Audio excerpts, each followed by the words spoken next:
ছাত্ৰ ছাত্ৰীয়ে দেখা পাওঁ যে তেওঁলোকে এক্সামত লিখি থৈ আহে আৰু ঘৰত আহি পেলাই তেওঁলোকে কাউণ্ট কৰিও চায় যে তেওঁলোকে হয়তো পাব লাগিছিল 80+ 90+, কিন্তু তাৰ পিছত দেখে যেতিয়া ৰিজাল্ট আহে তেওঁলোকৰ আহে হয়তো 40 50 60 তেনেকুৱা মাৰ্কছ পাই পেলাই তেওঁলোকে পাছ কৰে।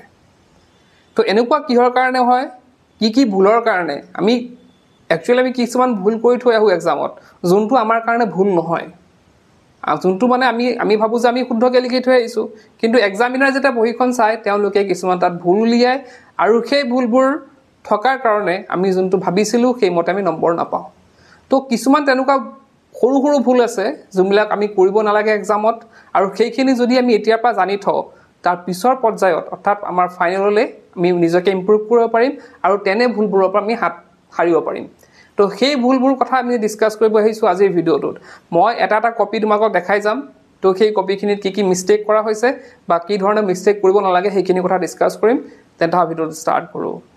তো এইখন কপিৰ এটা ভুল চোৱা, ছাত্ৰ ছাত্ৰীসকলে কি হয় মেছেজ কৰোঁতে এনেকুৱা হৈছে তেওঁলোকে শ্বৰ্টকাটত লিখা ষ্টাৰ্ট কৰি দিছে, যাৰ ফলস্বৰূপে তোমালোকে ইয়াত দেখিছা এই বহীখনত ইয়াতে চোৱা বিকজ স্পেলিংটো কি লিখিছে BCZ লিখিছে, কাৰণ আমি মেছেজত তেনেধৰণে লিখোঁ। গতিকে সেই মেছেজিং যোনটো টাইপিং ষ্টাইল আছে সেইটো আমি কনচাৰ্ণ হ'ব লাগিব যে আমি যাতে এক্সামত ইউজ নকৰোঁ। তো নেক্সট কুৱেশ্যনটো আছিলে যে how much does Sahib get from the tea stall. Second ইয়াৰসকলে গম পাব এইটো কুৱেশ্যন আছিল যে how much does Sahib get from the tea stall. এই যে লিখিছে এটা answer Sahib get from tea stall 800 rupees, ইয়াতে কেইবাটাও ভুল আছে। ইয়াতে চোৱা চাহিবৰ লগত যিহেতু থাৰ্ড পাৰ্চন ছিংগুলাৰ নাম্বাৰ, আমাৰ যিহেতু কুৱেশ্যনটো কিহত আছিলে ডাজ দি আছিলে, গতিকে আমি কি কৰিব লাগিব ইয়াতে লগাব লাগিব যে গেটছ, চাহিব গেটছ লগাব লাগিছিল। From the tea stall, tea স্পেলিংটো ভুল দেখিছা, তো ইয়াতে লিখিছে টিৰ জেগাত লিখিছে টিল, হয়তো স্পেলিং ভালকৈ জানে, হয়তো মানে অসাৱধানতাৰ কাৰণে এলটো বহাই দিয়া গৈছে। ষ্টল 800 rupees, এতিয়া আমি জানো যে 1 rupee হয়, 1ৰ লগত ৰুপি লাগে আৰু যদি প্লুৰেল চেঞ্চত থাকে প্লুৰেলত থাকে এতিয়া ৰুপিজ হয়, গতিকে ইয়াত এছ এটা লগোৱাব লাগিছিল কিন্তু লগোৱা নাই। তাৰোপৰি তোমালোকে চেণ্টেঞ্চ ষ্ট্ৰাকচাৰবিলাকতো কিন্তু আমি ধ্যান দিব লাগিব।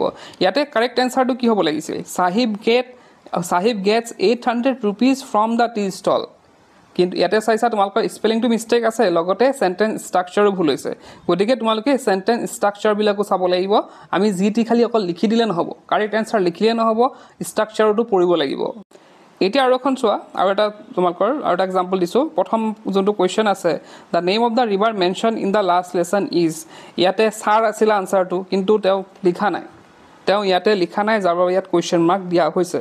তো ইয়াতে চোৱা ষ্টাৰ্টিঙতে কুৱেশ্যন নম্বৰ 1 এনচাৰ দেখিছা এই, তো ষ্টাৰ্টিঙতে তোমালোকে যেতিয়া কাৰেক্ট এনচাৰটো নিলিখিবা বা তোমালোকে নজনা আনচাৰ এটা যদি লিখি থোৱা, তেতিয়া কি হৈ যায় যোনে বহীখন চায় তেওঁৰ ইম্প্ৰেশ্যনটো বেয়া পৰে যে আমি নজনা পাই ষ্টাৰ্ট কৰিছোঁ। সেইকাৰণে সদায় আমি কি কৰিব লাগিব জানা পাই ষ্টাৰ্ট কৰিব লাগে। তো নজনা পাই ষ্টাৰ্ট হ'লে কি হয়, প্ৰথমতে যিহেতু ইম্প্ৰেশ্যন বেয়া হৈ গ'ল যে প্ৰথমতে লিখিছে কি আধৰুৱা এটা আনচাৰ লিখি থৈছে, কাৰণ যোনটোত কাৰেক্ট আনচাৰ নাই। তো গতিকে তেনেবিলাক তোমালোকে সদায় চাবা যে যোনটো জানা সেইটো প্ৰথমতে লিখিবা আৰু যোনটো নাজানা একেবাৰে লাষ্টত ট্ৰাই কৰিবা। তো আগতীয়াকৈ তোমালোকে এনেকৈ ধৰণে যোনটো নজনা কুৱেশ্যন লিখি পেলাই পাছত থৈ দিলে কি হয় ইম্প্ৰেশ্যনটো বেয়া পৰে আৰু তাৰ পিছত বহি চোৱাত কিন্তু অলপ দিগদাৰ হয়। এতিয়া নেক্সটটো চোৱা, প্ৰথম যোনটো আনচাৰ লিখিছে সেইটো চাবা। ইয়াতে চোৱা মই হেণ্ডৰাইটিং ভাল নে বেয়া সেইটো ডিছকাছ নকৰোঁ, কিন্তু ইয়াত লিখা ষ্টাইলটো চাবা তোমালোকে। কেতিয়াবা হেণ্ডৰাইটিং বেয়া হ'লেও আমি যদি পৰিপাটিকৈ লিখোঁ সেইটোতো নম্বৰ পাওঁ আমি, কিন্তু ইয়াত লিখা ষ্টাইলটো চোৱা, দাটো বাৰু আছে, দাৰ পিছৰখিনি চাবা। ইয়াত হ'ব লাগিছিল কি চিটাৰ ইজ অলৱেজ, এটা চিটাৰ ইজ অলৱেজ যে লিখিছে ইয়াতে চোৱা কোনো ধৰণৰ গেপ নাই, কোনো স্পেচ নাই। আমি এটা ৱৰ্ড লিখাৰ পিছত আমিতো নিৰ্দিষ্ট এটা স্পেচ এৰিব লাগে, কিন্তু ইয়াত কিন্তু কোনো ধৰণৰ স্পেচ এৰা নাই। তো এনেধৰণৰ মই জাষ্ট এক্সাম্পল এটা দিছোঁ, কিন্তু বহুতো ছাত্ৰ ছাত্ৰী এনেকুৱা আছে যি ছাত্ৰ ছাত্ৰীয়ে কি কৰে তেওঁলোকে একে স্পীডত লিখিব যাওঁতে বা এক্সামত কেতিয়াবা ধুমাধুম লিখি যাওঁতে কি হয় তেওঁলোকৰ কোনো ধৰণৰ স্পেচ নেৰে, একে লগালগিকৈ লিখি দিয়ে। তেতিয়া কি হয় আমাৰ জনা কুৱেশ্যন এটা বা আমি পাৰা কুৱেশ্যন এটা আমি যেতিয়া তেনেকৈ ধৰণে লিখোঁ সেইটো আমি কি হৈ যায় নম্বৰ তাত গুচি যায়, তাত নম্বৰ নিদিয়ে। কাৰণ চেণ্টেঞ্চটোত আমি ৱৰ্ডবিলাকৰ মাজত যদি নিৰ্দিষ্ট গেপ নিদিওঁ গোটেইটো আমি এটা ৱৰ্ড বুলিয়ে ধৰিব লাগিব। এতিয়া ইয়াতে চিটা ইজ অলৱেজ এই গোটেইটো আমি কি এটা ৱৰ্ড বুলিয়ে ধৰিব লাগিব, কাৰণ তাত কোনো ধৰণৰ স্পেচে নাই। গতিকে এনেধৰণৰ ভুলৰ কাৰণেও কিন্তু তোমালোকৰ এক্সামত নম্বৰ যায়। এতিয়া চোৱা এই পেজটো চোৱা, তোমালোকৰ এইটো হৈছে একদম ফাৰ্ষ্ট পেজ। বহুতো ছাত্ৰ ছাত্ৰীয়ে কি কৰে পিছত লিখিম বুলি থৈ পেলাই কি কৰে তেওঁলোকে প্ৰথম পেজতে স্পেচ এৰি দিয়ে, খালী এৰি দিয়ে, যে এইখিনি মই পিছত লিখিম খালী এৰি দিলোঁ, কিন্তু সেইটো হৈছে আটাইতকৈ ডাঙৰ ভুল।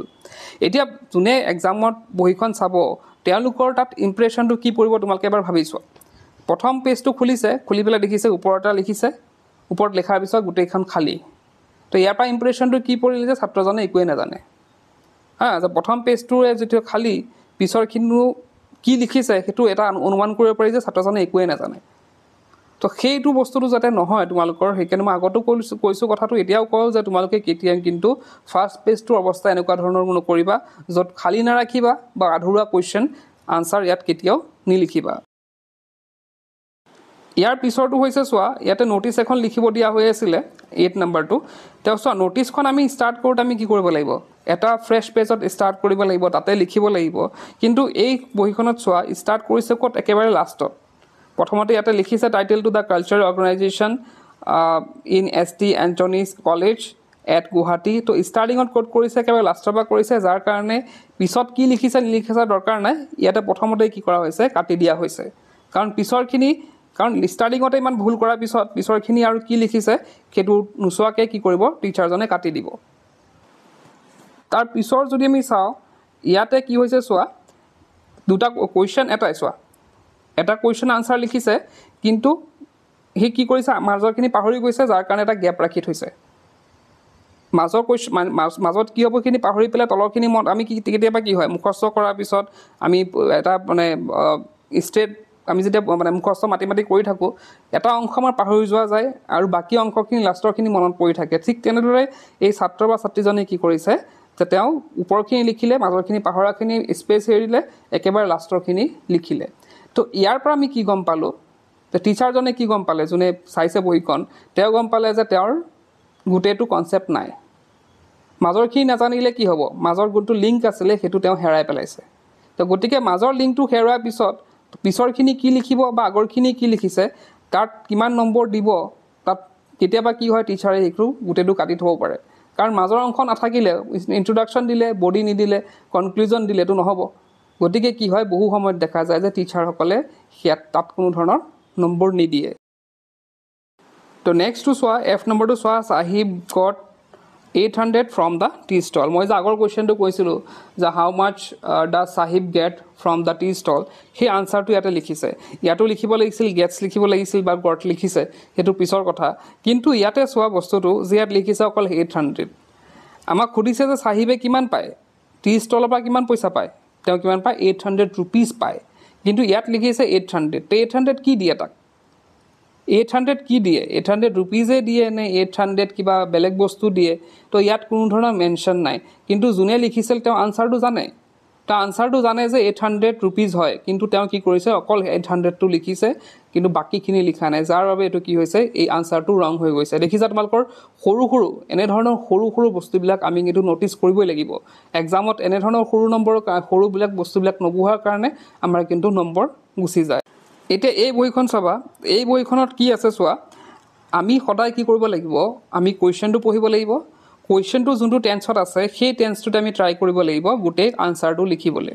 কেতিয়াবা ডাইৰেক্ট নেৰেশ্যন ইউজ কৰিলে, ধৰা আমি পাষ্ট টেন্সত লিখিছোঁ আনচাৰটো, কেতিয়াবা ডাইৰেক্ট নেৰেশ্যন ইউজ কৰিলে তাত আমি প্ৰেজেণ্টত লিখিব পাৰোঁ বা কিছুমান কণ্ডিশ্যনত আমি প্ৰেজেণ্টত লিখিব পাৰোঁ। কিন্তু বহুতো ছাত্ৰ ছাত্ৰীয়ে দেখা যায় যে তেওঁলোকে হয়তো ষ্টাৰ্ট কৰিছে পাষ্ট টেন্সেৰে, মাজত আকৌ প্ৰেজেণ্ট টেন্সো ভাৰ্ব সোমাই গৈছে, আকৌ কেতিয়াবা ফিউচাৰ টেন্সো সোমাই গৈছে, আকৌ পাষ্ট সোমাই গৈছে। তো এনেধৰণৰ খেলি মেলিৰ কাৰণে তেওঁলোকৰ কিন্তু গ্ৰামাটিকেল মিষ্টেকৰ কাৰণে, বিশেষকৈ আমাৰ ক্লাছ 12ৰ ছাত্ৰ ছাত্ৰীসকলে যদি এনেধৰণৰ ভুল কৰে তেওঁলোকৰ কিন্তু নম্বৰ যোৱাটো খাটাং।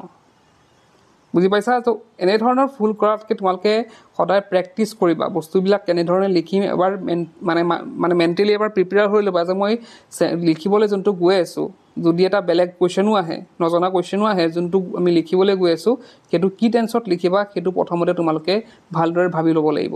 এনেধৰণৰ পাষ্ট টেন্স প্ৰেজেণ্ট টেন্স গোটেই সোপা মিলাই পেলাই খিচিৰি কৰি দিলে কি হ'ব, এক্সামিনাৰে কিন্তু নম্বৰ তোমালোকক নিদিয়ে। এতিয়া নেক্সট আৰু এটা দেখাইছোঁ, প্ৰথমটো চোৱা, the name of the river mention in the last lesson is sir.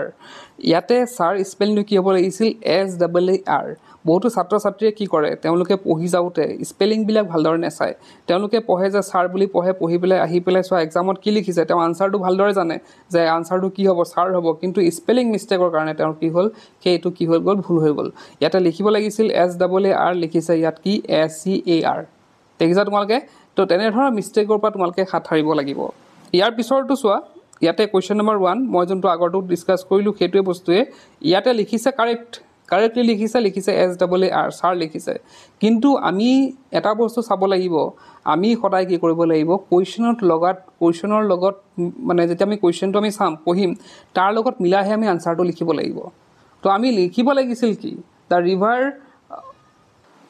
river mentioned in the story the last lesson is SAR SAAR কিন্তু তেওঁ কি কৰিলে অকল সাৰটো লিখিছে তেওঁ আনসাৰটো জানে কিন্তু প্ৰশ্নৰ লগত ভালদৰে নিলিখাৰ কাৰণে প্ৰশ্নৰ লগত গুটেইটো সম্পূৰ্ণ সেন্টেন্সত লিখাৰ কাৰণে তেওঁলোক কি কৰা হ'ল হেতু কাটি দিয়া হ'ল কি সাৰ বুজা নাই বস্তুটো কি কাৰণে আমি সদায় কি কৰিব লাগিব এতিয়া আমি যেহেতু ডাঙৰ হৈছো সৰু লছালি হলে এতিয়া এইটো মাৰ্চি কৰিব পাৰি কিন্তু ডাঙৰ হৈ প্লে আমি যদি এনে ধৰণৰ ভুল কৰো আমাৰ কিন্তু নম্বৰ যোৱাটো খাটাং আমি অকল ইয়াতে নহয় ইয়াতে মই যদি এক্সাম্পল দেখালো যে এটো কোৱেশ্চনৰ আনসাৰ আছিল কিন্তু কেতিয়াবা কি হয় গ্ৰামাৰৰ ক্ষেত্ৰটো প্ৰিপজিশনৰ যেনেকৈ আমাৰ সাইড তিনটা অপচন থাকে তাতে আমি অকল যদি আমি ধৰা এটা আনসাৰ আছে অফ অকল যদি অফটো লিখি থৈ আহু নহব আমি সদায় সম্পূৰ্ণ সেন্টেন্সত লিখাটো অভ্যাস কৰিব লাগিব এই ছাত্ৰজনে যোনজনে লিখিছে এটো তেওঁ হয়তো কেতিয়াও সম্পূৰ্ণ বাক্যত লিখাৰ প্ৰেক্টিস কৰা নাই তেওঁ হয়তো অকল এই ওয়াৰ্ড বিলাক ডাইৰেক্ট লিখাৰ প্ৰেক্টিস কৰিছিল যাৰ বাবে এক্সামটো তেওঁৰ হেতু প্ৰভাৱ পৰিলে তো এইখিনি আছিল কেইটামান ভুল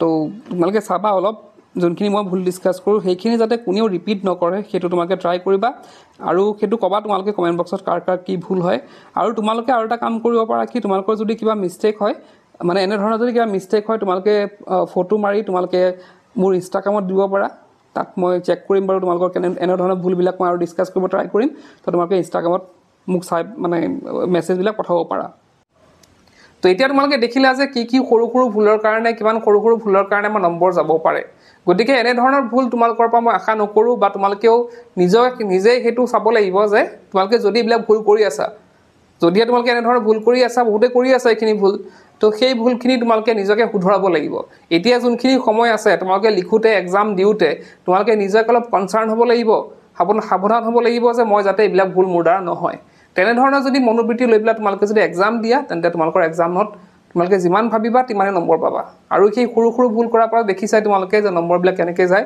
তো সেই সৰু ভুল কৰা মানে ঘৰৰ পৰা তোমালোকে হাত হাৰিব লাগিব আৰু নিজকে বচাব লাগিব তো এইখিনি আছিল আজিৰ ভিডিওটো তো এনে ধৰণৰ ভুল কোনে কৰে কমেন্ট বক্সত জনাবা বা বেলেগ কি ভুল আছে তোমালোকে কমেন্ট বক্সত জনাব পাৰা আজি ভিডিওতে কৰো কি পচিং কেলা